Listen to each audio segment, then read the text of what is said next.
어제 처음 열린 여야정 국정협의체에서 국민들께서 기대하셨을 가시적인 합의가 나오지 않았습니다.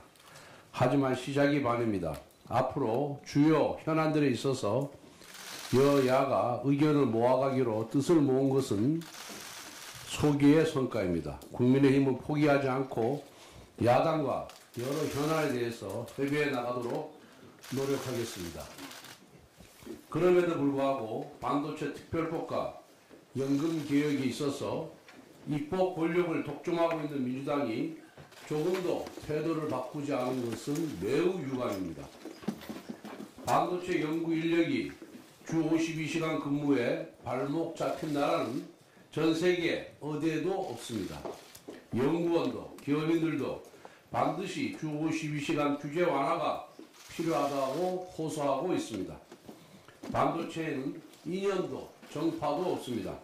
반도체만큼은 여야를 떠나 대한민국이 이기는 방법만을 고민할 것을 거듭 촉구합니다.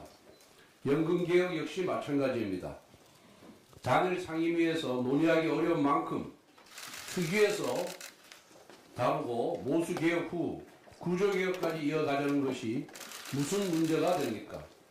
말로만 연금개혁이 급하다고 외치면서 실제로는 한 발짝도 움직이지 않는 민주당의 이중적인 태도는 미래 세대의 지탄을 받아 마땅합니다. 앞으로 이어질 실무협의와 여야정 협의체에서는 국민께 실망이 아닌 성과를 들을 수 있기를 바랍니다. 민주당의 책임있는 자세를 강력히 요구합니다. 최근 민주당이 상법 개정안 속도전을 내고 있습니다. 민주당의 상법 개정안은 이사의 충실 의무 대상을 주식까지 확대합니다. 그 대상 역시 상장, 비상장 법이 모두에게 적용되어 대기업뿐만 아니라 중견, 중소기업까지 포함됩니다. 만약 이 법안이 통과되면 기업 경영에 불만을 가진 주주들은 소송과 고발을 남발하고 기업 경영권은 투기 자본에게, 즉 헤지펀드에게 먹잇감으로 노출될 가능성이 높습니다. 그 결과 기업의 자금은 투자와 일자리 창출보다 경영권 방어를 위한 지분 매입에 투여될 것이 뻔합니다. 민주당은 상법 개정으로 주가를 끌어올릴 수 있다고 하지만 이는 불가능합니다. 이사회가 경영사안을 판단할 때마다 충실 의무 위반을 걱정한다면 미래 먹거리를 위한 투자는 위축될 수밖에 없습니다. 이러한 경영이 고착화되면 결국 기업 가치의 하락으로 귀결됩니다.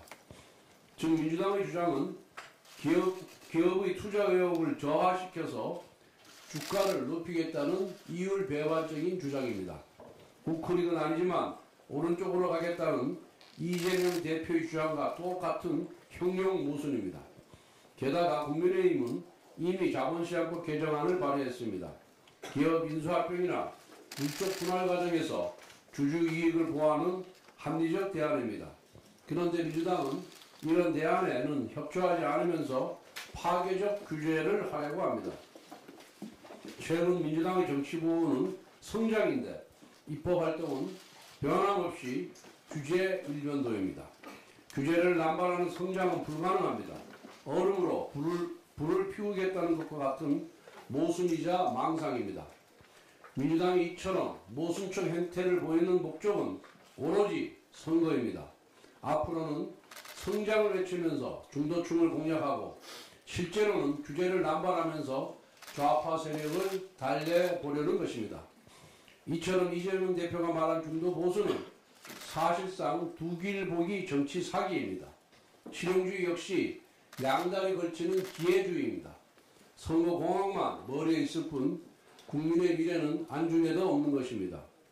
지난 2016년 이재명 대표는 중도를 비판하며 정체성 잃고 애매모호하게 왔다 갔다 하면 오히려 의심받는다고 말했습니다. 또한 중도는 부패 기득권의 은폐용 갑옷이라고도 말했습니다. 지금 이재명 대표는 과거 자신의 발언을 그대로 실천하고 있습니다. 중도 탄핵으로 민주당 내부에서 의심을 받고 있으며 자신의 정치적 극단주의를 중도라는 언어로 은폐하려고 하기 때문입니다. 최근 건설 경기 침체가 심각합니다. 건설 경기에 온기가 돌아야 철강, 시멘트 등 후방 산업과 연간 서비스업이 살아나고 고용시장도 살아날 수 있습니다. 건설 경기 살리기가 곧 내수 경기 살리기이자 민생 살리기입니다. 건설 경기 회복의 핵심은 뭐니뭐니 해도 재건축과 재개발입니다. 정부 여당은 작년 88 공급대책을 발표한 이래 재건축 재개발 촉진법 제정을 추진해 왔습니다. 이 법은 한마디로 말해 재개발 재건축 진행의 주요 절차를 동시 처리할 수 있도록 하여 절차를 최대 3년까지 단축시킬 수가 있고 용적률 상한 규제를 완화해서 재건축 재개발의 사업성을 확대하는 법안입니다. 이 법은 재개발 재건축에 대한 지원 확대로 건설 경기 회복과 부동산 시장 안정 두 마리 토끼를 잡기 위한 핵심 민생 법안입니다. 문제는 국회 다수당 민주당의 반대에 발목이 잡혀 있다는 것입니다. 재건축 촉진법은 서울, 수도권, 지방 등 전국의 재건축 재개발로 주택 공급을 확대하는 법안입니다. 경기 부양과 부동산 시장 안정을 위해 조속히 통과가 필요한 법안임에도 야당은 서울 수도권 특혜법, 강남 부자 특혜법 운운하면서 차일피일 논의를 미루고 있습니다. 야당이 재건축 촉진법을 서울 수도권 특혜법이라고 주장하는 것은 지방의 현실과 실정을 전혀 모르는 것입니다. 지금 지방에도 재개발과 재건축을 요구하는 지역이 상당히 많습니다. 만약 민주당이 이 법을 서울특혜법이라며 끝끝내 반대한다면 이는 지방 죽이기에 대못을 받겠다는 것입니다. 재건축 촉진법이 친부자 정책이라면 15조의 혈세를 퍼부어서 서울의 고소득 부자들한테까지 25만원씩 나눠주자는 이재명표 민생회복 지원금이야말로 단연 최고의 친부자 정책일 것입니다. 이재명 대표는 연일 경제가 너무 어렵다면서 포퓰리즘적인 현금 살포, 추경을 주장하는데 정작 경제 회복에 필수적인 재건축 재개발 촉진에는 발목 잡기로 일관하고 있습니다. 이재명 대표의 경제 기초 상식을 의심하지 아니할 수가 없습니다.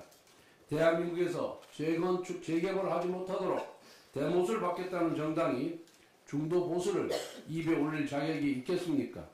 민주당이 경제 회복에 진심이라면 재건축 촉진법 제정의 신속 처리에 협조해 주시기 바랍니다. 그리고 민주당의 서울 수도권 출신 국회의원들도 이 법안 통과에 개인적으로는 찬성함에도 민주당 지도부의 반대로 입 밖에도 꺼내지 못하고 있는 실정입니다.